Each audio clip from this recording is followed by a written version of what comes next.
smash the like button and subscribe. What to do, what to do. This is the Brothers on Books podcast, where we find great books that will give you real value and actionable steps and have fun in the process. Please reach out to us at brothersonbooks@gmail.com for any book recommendations, or if you would like to be a guest host for a particular book you have in mind. A great review on or rating on whichever platform you're listening to would be greatly appreciated. Lastly, if you can think of any friend, family member, or coworker that might like this episode, please pass it along. For the original episodes, the OGs, please visit brothersonbooks.com. I'm Alex Allwile, and today I'm alone. I'm doing a solo mission, and Jack is not here. I know in our last episode, I said I'd be talking about the book, The Nazi Billionaires. However, I didn't have enough time to go through some of the family trees that were listed in the book, so I wanted to save that for a later date.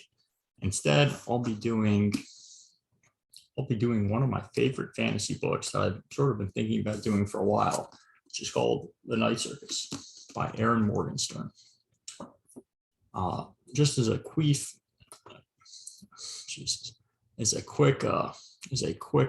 author blurb, Morgenstern, she was raised in Massachusetts. She studied theater and studio.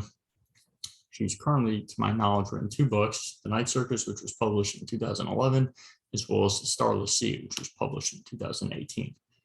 I actually recently also read The Starless Sea, and I would say it was a big letdown to me because I liked this book, The Night Circus, so much. The Starless Sea, in my opinion, did not live up to the expectations I had for Morgenstern's writing. So what was the book about? So it's technically a love story. It's set in the late 1800s, early 1900s.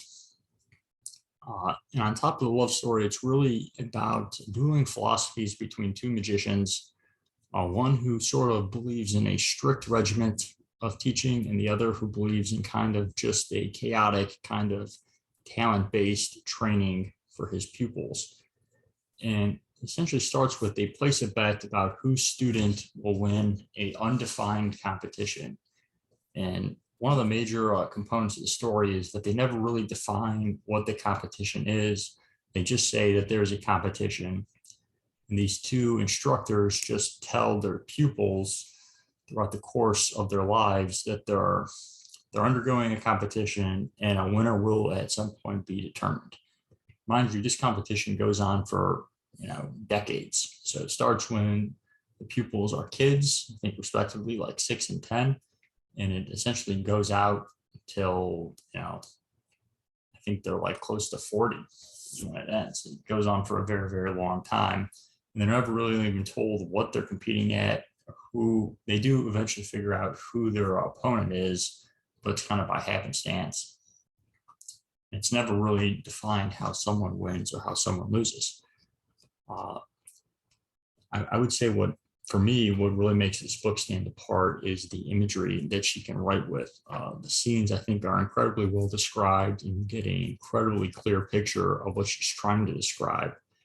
And the imagery, and the point that the reason it's called the Night Circus is that the circus that comes in at night is really the center stage for these 2 magicians who try to sort of influence the circus while doing real magic, while no one knows and everyone thinks that it's fake.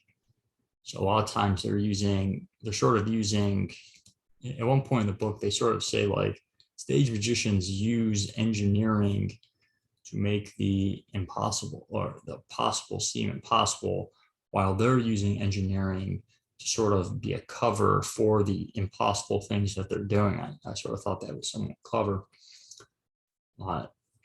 But overall, it's an incredible book. I really love it. The imagery is great. You always get a very firm sense of the picture that she's describing and the events, which are very beautifully described. Furthermore, the characters, there are a real lot of great characters that she describes. She talks about in depth. So you get a full breadth of different characters that are really, I think, for the most part, well fleshed out. So it's really well-rounded, I would say, book. Story, I would say, strong. It's a little on the long side. It's about 500 pages. However, the writing's pretty easy, so it's not like a terrible read. You can get through it pretty quickly if you want to. I actually, just because you know how the book makes me feel, I tend to read it every couple of years just to get that, same sort of dopamine rush at the end where you feel really good.